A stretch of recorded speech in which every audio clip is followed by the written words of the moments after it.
Sa Iloilo City, pinagboxing ng mismong barangay kagawad ang dalawang menor de edad na hindi umano nagpapigil sa kanilang away. Inalmahan yan ng magulang at guardian ng mga bata. Nakatutok si Kim Salinas ng GMA Regional TV.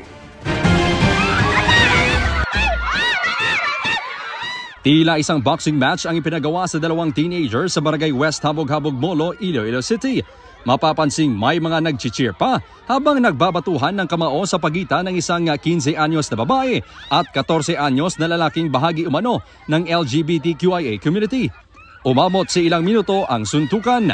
Lumabas na isang barangay kagawad ang nagpaboksing sa dalawang menor de edad na hindi umano mapigil sa kanilang away kahit sinusuway.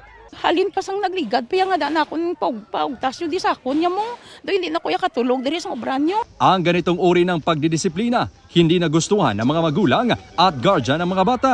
Ang babaeng menor de edad, nagtamo ng sugat sa tuhod at sumakit ang batok dahil sa boxing. Siya pa mismo nagatag sing glove nga para paawayon. Ti wala yung ginapaminsan bata ko, babae, gamay pa ka bata. Tapos ang kontra lalaki. Nakibot lang ko nga amot to bala. Bako tama na na. Magaripire dito nga may mga edad-edad naman eh. Siyempre naakig ka man eh. Ayon sa kagawad, nagawa niya ito upang mailabas ng mga menor de edad ang kanilang galit sa isa't isa. Inamin naman itong may pagkakamali siya at humingi ng tawad. Kapangayo man ko sang pasensya ako nakasalagin man ko. Wala na kumahimo kaya ara na. Pinatawag ng punong barangay ang kagawad at pinagsabihan na huwag nang ulitin ang ginawa sa mga menor de edad. Pinulong rin ng Iloilo City Social Welfare and Development Office ang dalawang menor de edad at kanilang mga magulang at guardian kaugnay sa insidente. Isa sa ilalim sa rehabilitative counseling ang dalawang bata. Mula sa GMA Regional TV at GMA Integrated News, Kim Salinas, nakatutok 24 oras. Iginiit ng palasyo na may matibay na ebidensya na sangkot si dating presidential spokesperson Harry Roque sa human trafficking. Kaya paano raw nitong maikakatwiran ang political persecution sa hiling nitong asylum sa the Netherlands? Tugon yan ng Malacanang kay Roque na nagsabi namang hindi siya pugante. Nakatutok si Ivan Mayrina. Na siya po yung umuwi. Mas magandang isigaw po rin ng mga tao, bring home Roque. Sa hamong yan ng palasyo, mabilis ang sagot ni dating presidential spokesperson Harry Roque. I'm sorry, I cannot come home. I have to defend my president. I'm filing formally for asylum here at the Netherlands. Anya, hindi naman siya maituturing na pugante dahil walang arrest warrant galing sa hukuman at meron lang arrest order mula sa Kamara na nagpapadalo sa kanya sa pagdinig. September 2024 na ipakontempt siya ng Quad Committee ng Kamara kaugnay sa reklamong human trafficking dahil sa pagkakasangkot niya sa illegal na pogo sa bansa. Malinaw naman yan na ito isang investigasyon sa pogo na nais nilang talagang i-link si dating Presidente Rodrigo Roa Duterte, no? At malinaw na sa tingin ko ang political motivation behind the investigation on the pogo. I am confident that I can prove political persecution through unjust prosecution ng Quad Committee. Ayon sa Malacanang, application pa lang ang meron si Roque. Sabi pa nito, mahalagang basehan sa paggawad ng political asylum o pagkupkup ng isang bansa sa isang dayuhan ay ang patunayan ang sinasabing panggigipit. Dapat mapalabas niya po na may well-founded fear of political persecution. Tandaan din po natin na mga ebidensyang nakalap ng PAOK at that time ay bigla na lang lumapag sa harapan ng PAOK without even any effort. So how could there be a political persecution if all the pieces of evidence are overwhelming? Sabi ng palasyo, wala pa aksyong ginagawa ang Pilipinas para mapauwi si Roque sa bansa. Pero ibang usapan na raw kapag may warrant of arrest ng in-issue laban sa kanyang korte. Sinusubukan pa namin kunan ng pahayag ang House Quad Committee sa mga sinabi ni Roque. Para sa GMA Integrated News, Ivan Mayrina, nakatutok 24 oras. Mahigit 4 na buwan bago ang paglilitis, sabay na nag-inspeksyon ang Senate Secretary at House Secretary General sa pagdarausan ng impeachment trial ni Vice President Sara Duterte. Yan at iba pang paghahanda sa pagtutok ni Mark Salazar. Hereby approved. Walang nagbago sa dati ng inilatag ng Senado. July 30 ang simula ng impeachment trial laban kay Vice President Sara Duterte. Kung wala ng debate tungkol dito, wala umanong tumutol sa minorya. Sumasang-ayon sila. Pero informal yan, hindi formal. Pero para ipakitang handa na sila para maging impeachment court, sabay nag-inspeksyon ang Secretary General ng Kamara at Secretary ng Senado sa final touches sa preparasyon. And we're very happy with the setup.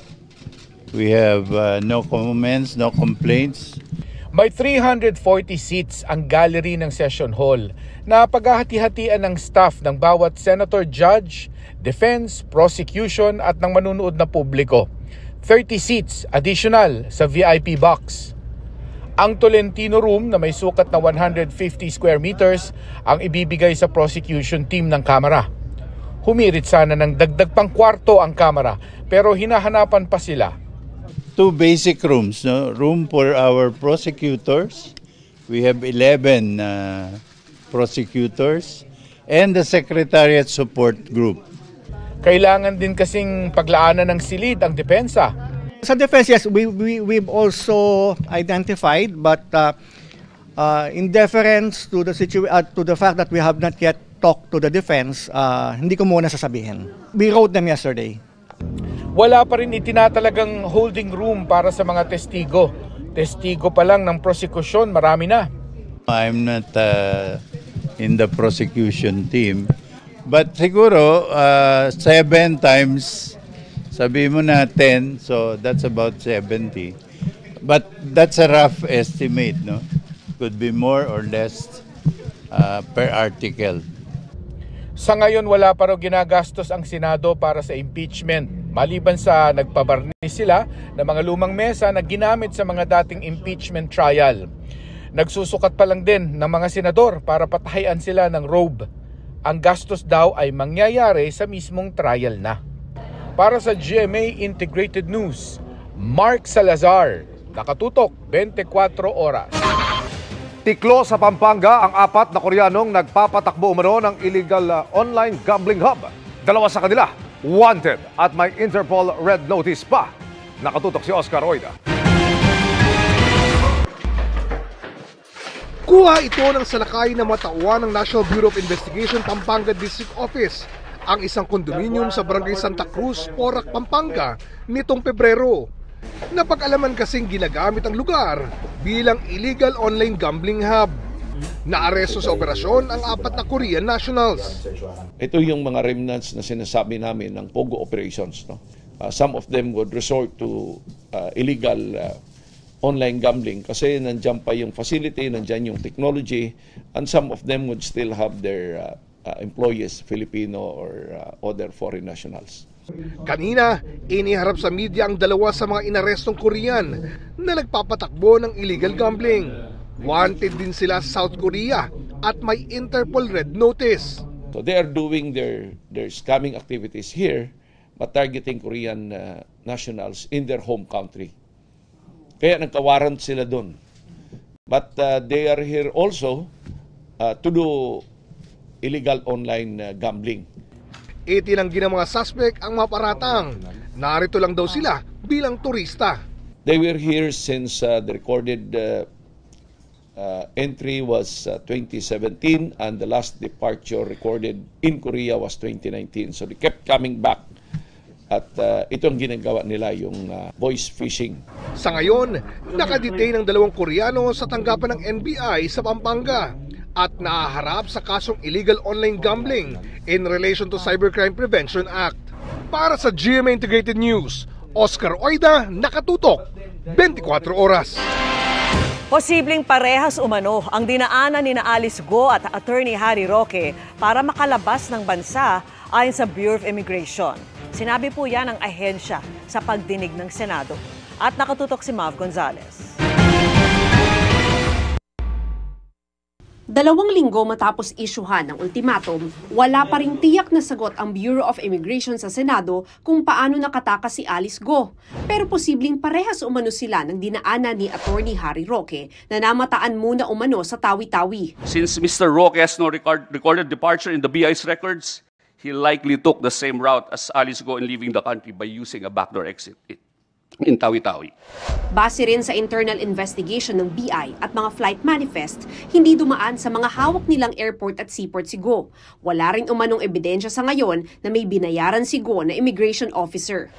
We have been begging any witnesses from any official airport or seaport to come forward for 4 months now to give proof. Palawan o Tawi-Tawi rin ang hinihinala ng National Intelligence Coordinating Agency o NICA na dinaanan ni Go.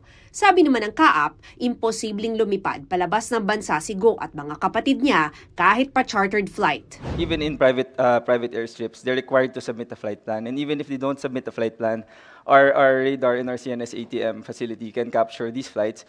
Tanong ni Ontiveros, posible bang nagbiyahe si Go sa dagat mula Sual, Pangasinan kung saan mayor ang sinasabing partner ni Go? May records po ba ang inyong authority sa mga vessel na dumaong at umalis mula sa Sual Port nung panahong iyon? Port ng Sual, as per my colleagues, is a fish port, Madam Chair. So yung mga dumadaong yun, Madam Chair, are fishing vessels. Any powerful individual backed by the POGOs or have access to funding and resources, such as the POGOs, can easily sneak out of our borders. The escape of Guo could have been facilitated by a widely dispersed syndicate operating both domestically and abroad. The syndicates behind the escape of Guo and her associates deliberately utilized misinformation and disinformation operations to throw off government authorities. Muli ring sinita ng mga senador ang hindi pagdating sa kanilang bansa ng mga pinadeport na POGO worker, tulad ng 10 Vietnamese na naglaho sa kanilang layover sa Cambodia at ilang pa China pero lumihis pa Kuala Lumpur, Malaysia ang flight. Paano napunta sa pababa tapos Guangzhou is pataas? Your Kuala Honor, Lumpur is pababa. Gusto natin ibalik sila sa pinanggalingan nila para doon sila malitis. Walang kumita. Inireklamo pa ng embassy nila dito. after internal investigation, we came up with those findings na wala pong may sala. Any prosecution should be evidence-based. Hindi naman po kami pwedeng mag-resort sa fishing expedition. Pero ang tumakas pero nahuli muling Korean fugitive na si Na Ik-yeon, isiniwalat sa Senado na nagbayad siya sa isang Korean ng 8 milyong piso at 6 na milyong piso sa 2 Pilipino para makatakas. 저기 메인 이미그레이션 인트라무로스 그쪽에 Paul said that he was in a high position in the immigration in Intramuros. So he said that just trust me on it, and Raul was a police. 그러니까 제가 나가는 거에 대해서 도와준다고 말을 Raul and Paul said that specifically to them that if you trust us, I will bail you out from the situation. Paul at Raul, meron pong nakita kaming picture na supposedly yun, but hindi po namin empleyado. Hindi po namin kilala. Samantala, kinumpirma ng PAOK o Presidential Anti-Organized Crime Commission sa Senado na konektado sa POGO si Li Duanwang, ang Chinese national na nag-a-apply para maging Filipino citizen. Kagabi, namataan din si Wang sa isang gusaling ni raid ng Bureau of Immigration. Para sa GMA Integrated News, Mav Gonzalez, nakatutok, 24 oras. May naghihintay na oportunidad sa Croatia para sa mga Pilipinong hotel worker sa mga susunod na buwan. May dagdag training din na alok ang gobyerno para naman sa mga caregiver. Nakatutok si JP Soriano. Graduate ng housekeeping course sa TESDA si Cindy at kasalukuyang nagtatrabaho bilang bahagi ng maintenance team sa isang gusali sa Makati. Masayaan niya siya sa kanyang trabaho at employer ngayon, pero no choice pa rin kundi mag-abroad. Asawa ko kasi sir, na siya, yung mild stroke po. Ako nang po sa mga anak ko po. Kaya nang mabalitaan na kailangan ng housekeepers na gaya niya sa mga hotel sa Croatia. A-applyan ko yun sir. Gusto ko po mabigyan sila ng magandang kinabukasan po. Gaya ni Cindy, gusto ring mag-apply sa Croatia ng dating domestic helper sa Saudi na si Ana. Sa tingin daw niya, pasok ang qualifications niya para rito. May in situ naman po kami kaya kukuha pa kami na po ng experience pa po. Ayon sa Department of Migrant Workers, mahigit 3,000 Pilipinong hotel workers na magtatrabaho bilang housekeepers, front desk staff at iba pa ang kukunin ng bansang Croatia. Government to government o G2G ang track nito. Ibig sabihin, DMW lang ang magpoproseso at walang placement fee ang aplikante. Kailangan na nila ang mga workers this summer, which is latter part of April and May. Para naman sa mga Pilipinong caregivers, malapit na rin mapirmahan ang G2G agreement din sa pagitan naman ng Pilipinas at Slovenia. Sa Croatia, it is 1,000 euros above. No? Sa Slovenia naman, nasa around 1,500 to 2,500 euros. Para maprotektahan ng mga Filipino caregivers, dinadagdagan ng DMW ang pagbibigay ng trainings dito pa lang sa Pilipinas. We have the opportunity to firm up possible means and channels for care workers to further protect themselves. Paalala ng kagawaran, huwag patulan ang mga trabahong inaalok sa social media para hindi mabiktima ng illegal recruiters at sa DMW website lang mag-apply. Para sa GMA Integrated News, JP Soriano, nakatutok 24 oras. Mga kapuso, dalawang weather system ang nagdadala ng ulan sa iba't ibang bahagi ng bansa sa gitna ng umiinit na panahon. Ayon sa Pag-asa, patuloy pa rin umiihip ang northeast monsoon o hanging amihan.